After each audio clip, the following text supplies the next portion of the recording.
everyone. I'm going to turn it right over to Katie Pappas. She is the chair of the Wapello County Republican Party, and you and others made this all possible, so I'd like to tell our viewers what today is all about. All right. Well, this started 22 years ago. We were sitting down and saying, what do we do on the 4th of July? So we decided to read the Declaration of Independence. We've got all these people here tonight. We'll feed them a little bit. And then we'll read the Declaration of Independence. We'll have 13 people, just like the 13 initial colonies, that will read a part of the Declaration of Independence. And then we'll have Senator Rosenberg, who's going to share a little bit with us. And we'll have some singing. And we have behind us all 27 official flags. So you can see those. So these are part of Clark Sullivan's collection, and it's election with yes. So you'll have an opportunity to go back and look at all the flags and see where they were. And when Iowa became a state, we have the 13, but in total, it looks like actually there's 15 stars and 16 stars. Only one. And then they realized that down was red pretty soon. So, anyway, tonight's just a fun night kicking off the 4th of July. We're getting ready to kick off our 250th anniversary of the United States. I know how Blake's here. He's making me look very short on the screen. Everybody. He is an attendee in here every year. I see him every year. You're around every day as well. His section's working tonight, but I'll let it go for now. Blake, tell us why it is such an important team and what to talk about. Yeah, thanks, Jane. I love coming every year. It's a celebration of our country, getting able to read the historical documents that were set before us. Just a reminder of how proud we are to be Americans. And yeah, every year that we do this, every year it seems to be growing. So I think the community continues to catch on. And yeah, looking forward to all the readers and wrapping things up tonight. Stay for the next year. I now have Shirley Westridge with me. I'm so sorry. She is our senator for Senate District 13, and a police friend of mine. I'm going to pass her the mic, and she's going to tell you what this event means to her. Thank you, Sarah Jane. This event means that we are out of session. It's the intro, and now it's our time to celebrate. So, very exciting to have a local event like this. You can see it's already crowded. Everybody comes down. For me, it's about the kids, a little bit of a learning experience about, why we're celebrating Independence Day, 4th of July. So, very cool that a lot of kids show up and learn a little bit about the Constitution, the Declaration of Independence, and I've been unloading toys for the kids. I bought teddy bears and sock monkeys for all the way. And this is a great event because it is pretty non-partisan idea. I think everybody can come down and enjoy this track celebrating. And our founding fathers all they did for us. And one of the most interesting things about this event is that we tell the story of all the signers of the Declaration. And most of them are desolate. And it's interesting to hear the stories of how they ended up. So I will say I have learned more about the Declaration of Independence and it does remind me every year how lucky we are to be in the United States of America. The greatest country ever. Exactly. And this year I also was able to support and run on the floor the bill so that we can shoot off fireworks freely in Iowa. It's the Freedom Bill, and now we're able to shoot off fireworks to celebrate Independence Day by something under a color. So we accomplished a lot this year, but today we're going to accomplish one big thing, celebrating our country. I am now here with Ron Wapello. He is our Iowa House of Representatives for District 25, always at all of our events. And us, what is being here today, we need for you. It's just an interest in this celebrating our fathers who gave of themselves to make sure we could have a country like we have. As American dreams are still possible. Without them and what they've done for us, we wouldn't be here today. So everybody should be celebrating this holiday at the same exact way. Just applauding our forefathers and looking for a great, great, amazing future. I would agree, and did you get support? Nope, I'm drinking water, kind of hanging out. I know myself, I'll probably have 4 or 5 hot dogs because that is the food of the holiday. Not a hot dog fan, but a 4th of July day. I'm not a broker, I think. That sounds about right. Yes, that's our true health. Anything you want to say to our people watching? I'm excited to serve the 2014 Detroit Nation Season for the 4th of July. I just love celebrating. no arson. Just enjoy the holiday, be safe, have fun, but you don't have to make it just one day. You can celebrate all the time. I want to read to you, John Adams wrote a letter to his wife Abigail, and he wrote it on July 3rd, 1776.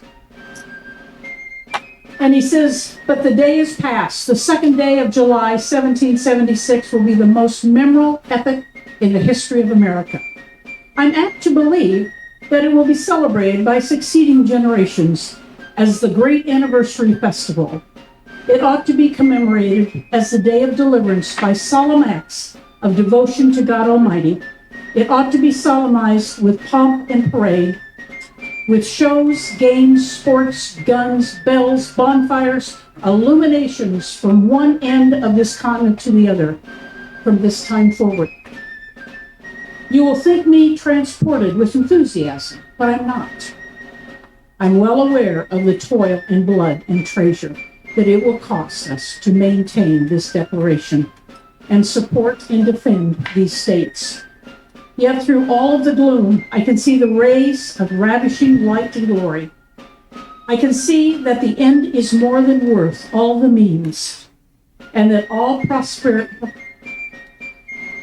just a minute, all people will triumph in that day's transaction, even though we should rue, which I trust in God, we shall not.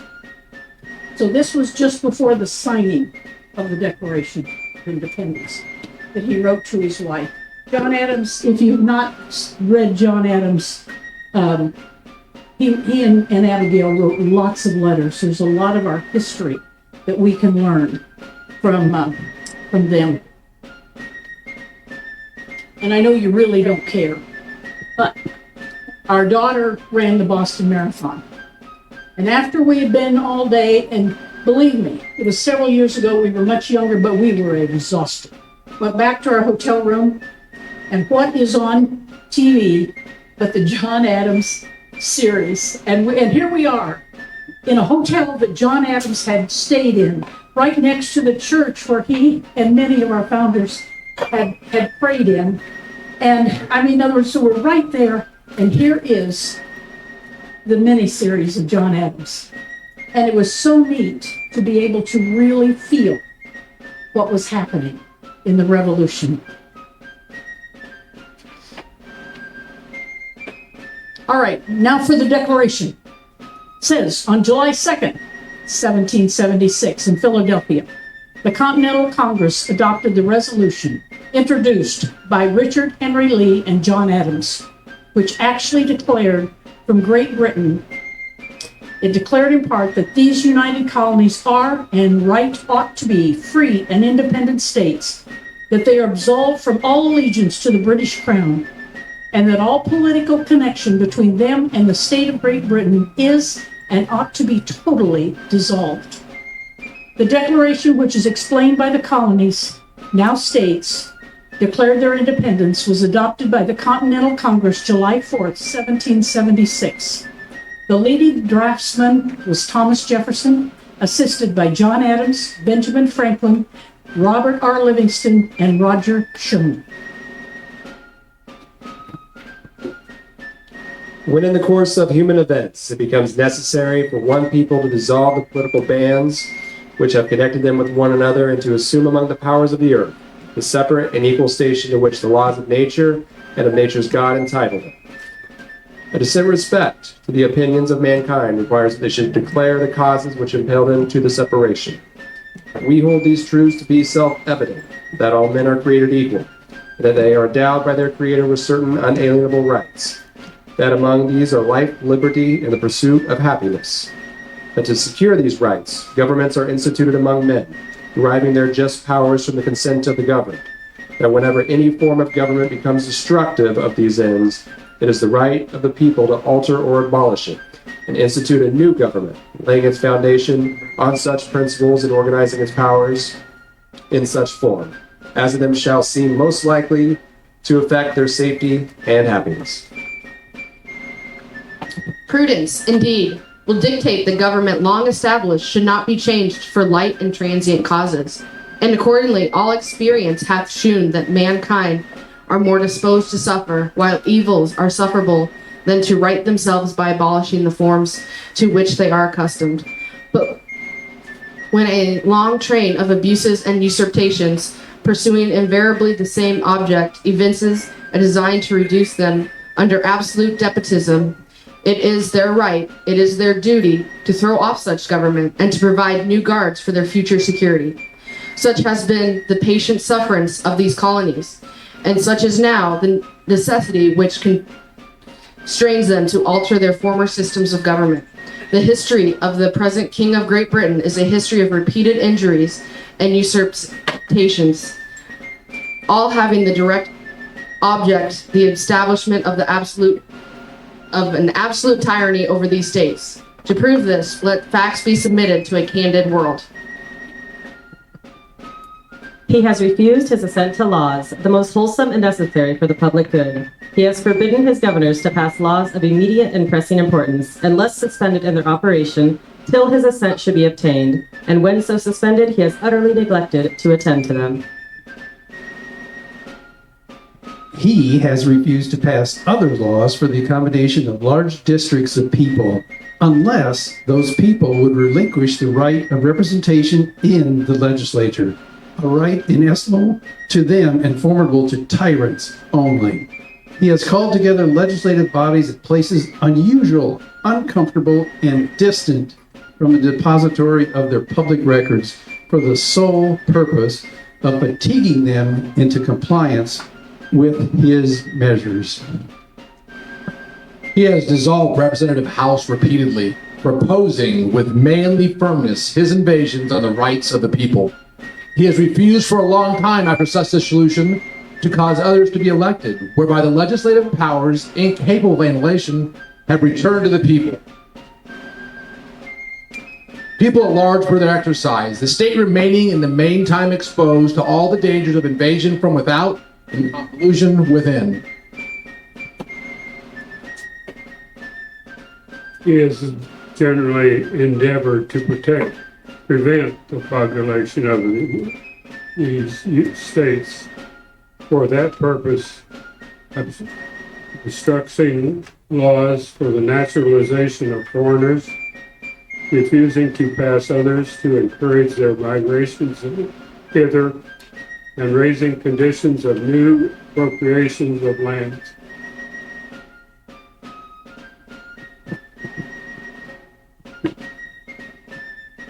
He has made judges dependent on his will alone for the tenure of their offices and the amount and payment of their salaries. He has erected a multitude of new offices and sent hither swarms of officers to harass our people and eat out their substance. He has kept among us in times of peace standing armies without the consent of our legislators. He has affected to render the military independent of and superior of the civil power.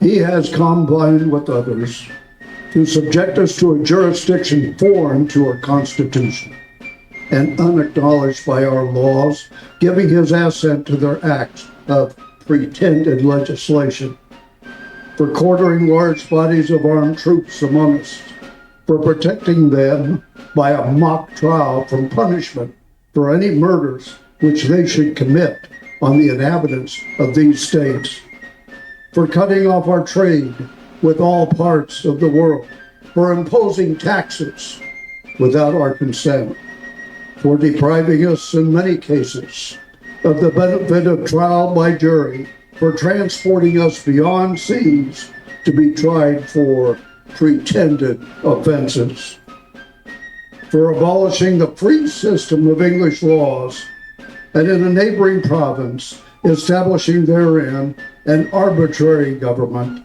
and enlarging its boundaries so as to render it once an example and fit instrument for introducing the same absolute rule into these colonies, for taking away our charters, abolishing our most valuable laws, and altering fundamentally the forms of our government, for suspending our own legislatures and declaring themselves invested with power to legislate for us in all cases whatsoever,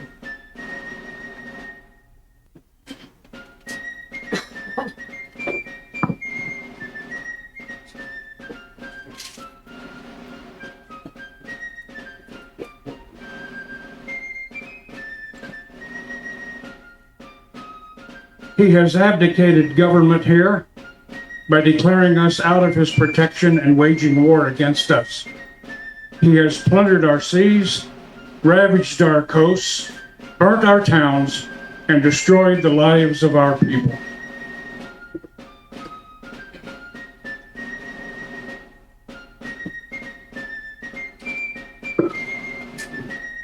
He is at this time transporting large armies of foreign mercenaries to complete the works of death, desolation, and tyranny, already begun with circumstances of cruelty and perfidy scarcely paralleled in the most barbarous ages, and totally unworthy the head of a civilized nation.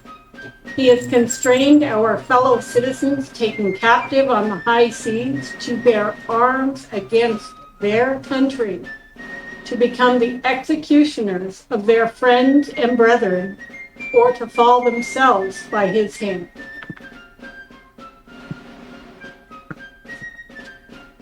He has excited domestic insurrections amongst us, and has endeavored to bring on the inhabitants of our frontiers, the merciless Indian savages whose known rule of warfare is an undistinguished destruction of all ages, sexes, and conditions. In every stage of these oppressions, we have petitioned for redress in the most humble terms. Our repeated petitions have been answered only by repeated injury. A prince whose character is thus, marked by every act which may define a tyrant, is unfit to be ruler of a free people. Nor have we been wanting in attentions to our British brethren. We have warned them from time to time of attempts by their legislature to extend an unwarrantable jurisdiction over us. We have reminded them of the circumstances of our emigration and settlement here. We have appealed to their native justice and magnanimity, and we have conjured them by the ties of our common kindred to disavow these usurpations which would inevitably interrupt our connections and correspondence. They too have been deaf to the voice of justice and consanguinity. We must therefore acquiesce in the necessity which denounces our separation and hold them, as we hold the rest of mankind, enemies in war, in peace, friends. We, therefore, the representatives of the United States of America in General Congress, assembled, appealing to the Supreme Judge of the world for the rectitude of our intentions, do in the name and by authority of the good people of these colonies, solemnly publish and declare that these united colonies are and right ought to be free and independent states, that they are absolved from all allegiance to the British Crown, and that all political connection between them and the state of Great Britain is and ought to be totally dissolved, and that as free and independent states, they have full power to levy war, conclude peace contract alliances, establish commerce, and do all the other acts and things which independent states may right do. And for the support of this declaration with a firm reliance on the protection of divine providence, we mutually pledge to each other our lives, our fortunes, and our sacred honor.